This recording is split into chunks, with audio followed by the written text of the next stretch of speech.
YCP అధినేత మాజీ CM YS Jagan బెంగళూరులో బిజీగా ఉన్నారు. నిన్నటి నుంచి వైసీపీ నేతలతో వరుస సమావేశాలు అవుతున్నారు. బెంగళూరు పట్టణంలోని యలహంక ప్యాలెస్ లో జగన్ ఈ సీక్రెట్ మీటింగ్ పెట్టినట్లుగా సమాచారం. కాగా పార్టీ భవిష్యత్ కార్యాచరణపై జగన్ సమీక్ష చేస్తున్నారు. మరో 2 రోజుల పాటు జగన్ అక్కడే ఉండనున్నారు.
వైసీపీ అధినేత మాజీ సీఎం వైఎస్ జగన్ బెంగళూరులో బిజీగా ఉన్నారు.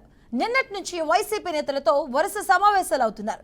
బెంగళూరు పట్టణంలోని యలహంక ప్యాలెస్ లో జగన్ ఈ సీక్రెట్ గా మీటింగ్ పెట్టినట్లుగా సమాచారం. కాగా పార్టీ భవిష్యత్ కార్యాచరణపై జగన్ సమీక్ష చేస్తున్నారు. ఇక మరో 2 రోజుల పాటు జగన్ అక్కడే ఉండే అవకాశం ఉంది. దీనికి సంబంధించిన పూర్తి అప్డేట్ మా కరెస్పాండెంట్ సురేందర్ అందిస్తారు. సురేందర్, మధు, మాజీ ముఖ్యమంత్రి వైఎస్ జగన్మోహన్ రెడ్డి పులివెందులలో ప్రజా దర్బార్ నిర్వహించి నేరుగా బెంగళూరుకి వెళ్లారు.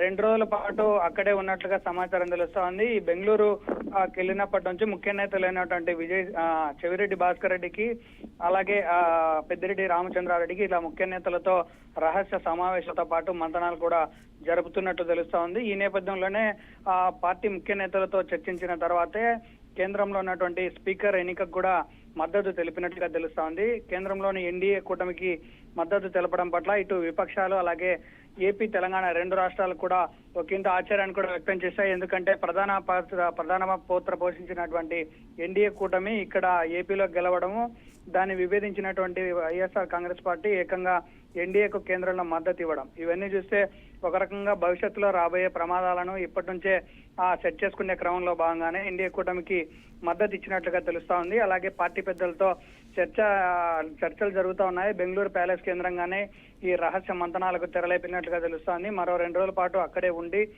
రాబోయే రోజుల్లో పార్టీ దిశానిర్దేశంతో పాటు పార్టీలో జరిగినటువంటి కార్యక్రమాలు, గత 5 ఏళ్లలో ఈ పార్టీ పెట్టినటువంటి ఖర్చులు, వ్యవహారాల మీద కూడా చర్చించే అవకాశం ఉంది. ఈ 2 రోజుల పాటు జరిగే చర్చల అనంతరం రాబోయే పార్టీ కార్యాచరణ అలాగే దిశానిర్దేశం కూడా బయటకు వచ్చే అవకాశం స్పష్టంగా కనిపిస్తా ఉంది. బట్ ఈ భేటీకి మాత్రం రాజ్యసభ ఎంపీ అయినటువంటి విజయసాయి రెడ్డికి పిలుపు అందలేదు. ఎందుకంటే అతను మిగతా ఎంపీలతో కలిసి బీజేపీలో చేరుతున్నట్లు కొంతవరకు ఊహాగానాలు వినిపించాయి. ఈ నేపథ్యంలోనే అతనిని ఈ భేటీకి పిలవలేదన్న ప్రచారం కూడా ప్రస్తుతం ఊపందుకుంది. ఏదేమైనప్పటికీ ఈ రహస్య మంతనాలకు ఉన్నటువంటి నేపథ్యం ఏంటి, ఎలా ఉండబోతుంది అనేది మాత్రం మరో 2 రోజుల పాటు జరిగే సమావేశాల అనంతరం సురేందర్, ఈ ఎన్నికల ఘోర పరాభవాన్ని చవి చూసింది వైఎస్ఆర్ కాంగ్రెస్ పార్టీ.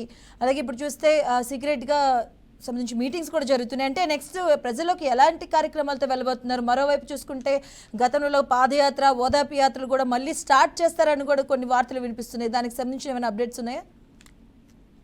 మీరు అన్నట్లుగానే ఈ ప్రయత్నాలతో పార్టీలో ఉన్నటువంటి ముఖ్య అనుచరులు అలాగే ముఖ్య నేతలతో భేటీలు జరుగుతూ ఉన్నాయి. అలాగే కాంగ్రెస్ పార్టీలో ఉన్నటువంటి ఉప ముఖ్యమంత్రి డీకే శివకుమార్, కర్ణాటక డీకే శివకుమార్ తో కూడా చర్చలు జరిపారు. అక్కడే కొంతకాలం పాటు జగన్ బెంగళూరు ప్యాలెస్ లోనే ఉండబోతా ఉన్నారు. అక్కడి నుంచే పరిపాలనకు సంబంధించినటువంటి విషయాలు కనుక్కోవడము, ప్రజా పోరాటంలో పార్టీ ఎలాంటి ప్రభావం చూపబోతోంది, ఎలా పోరాటం చేయాలన్న విషయాలు కూడా బెంగళూరు కేంద్రంగానే మొత్తం తన పార్టీ కార్యకలాపాలన్నీ జరిపే విధంగా ప్లాన్ చేస్తా ఉన్నారు. ఇప్పటికే గతంలో మాదిరిగానే ఇప్పుడు కూడా డిసెంబరు, జనవరి ఆ సమయంలో ఒక ప్రజా పోరాట పేరుతో ఒక యాత్ర కూడా చేయబోతా ఉన్నారు. దానికి సంబంధించి రూట్ ప్లానింగ్, దానికి సంబంధించినటువంటి తలశీల రఘురామ్ ఇప్పటికే ఆ ప్లానింగ్ కూడా రచిస్తా ఉన్నారు. ఎక్కడి నుంచి ఎక్కడి వరకు ఈ యాత్ర చేయాలి. అలాగే ఇప్పటికే ఎన్నికల అనంతరం వచ్చిన ఫలితాల తర్వాత వైసీపీ పార్టీలో ఉన్నటువంటి అనుచరులను, ఆ కార్యకర్తలను చాలా వేధింపులకు గురి చేస్తున్నారు టీడీపీ పార్టీ. వాళ్ళకు భరోసా యాత్ర పేరుతో కూడా తిరిగే ప్లాన్ కూడా రచిస్తున్నట్టుగా తెలుస్తోంది. ఏదేమైనప్పటికీ పార్టీలో ఉన్నటువంటి ముఖ్య అనుచరులతో చర్చించిన తర్వాతే తన భవిష్యత్ కార్యాచరణ కూడా ముందుకు తీసుకెళ్లే అవకాశాలు కనిపిస్తున్నాయి Madhu. Right, thank you Surender.